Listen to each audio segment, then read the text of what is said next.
Ayun o!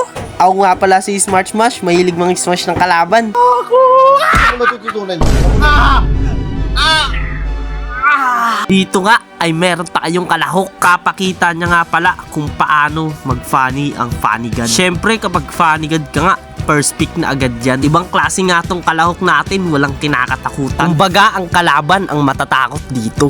Kinounter nga siya dito ng saber at puro stun pa yung mga kalaban. Tigreal, Eudora, at syempre may Mia pa na pwede siyang punitin sa isang sandali lamang. Nag-umpisa na nga ang isang bagong yugto at dito sobrang aggressive nga ng pinapakita ng kalahok natin. Nag-invade nga siya 5 minutes pa lang nakakalipas. Dito nga ay tinadtad niya agad ng cable. Kahit nga tatlo ang humaharang sa kanya ay wala siyang takot. Ngunit nabigo nga siya sa unang pagkakataon. Pero syempre hindi magpapahuli ang bida. Dito nga naka-double kill ako. Napatay ko nga to dahil sa space na ginawa ni Fanny. Pinasok ko na nga lang yung kalaban dito sa tore nila. Balik nga tayo dito sa ating kalahok. Bumubuelo nga dito yung Fanny. Iba talaga kapag Fanny God, pinag-iisipan ng bawat cable. Hindi nga lang basta-basta cable. Matagumpay niya nga na naisagawa ang plano. Ang galing nga ng ginawa niya dito kasi hinabol niya nga dito ang low life na naghihingalo na si Tamus. Papatayin niya nga dito gamit ang lubid. Ngunit mabibigo nga ulit siya dito.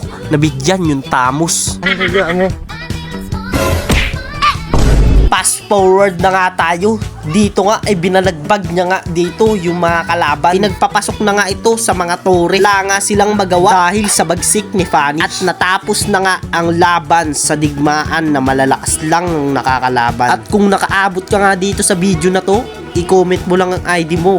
Baka ikaw na ulit ang susunod na magiging henyo dito sa video na ito. Pero syempre dapat naka-follow. I-share mo na din tong video para kumalat. Ayun lang. Bye-bye!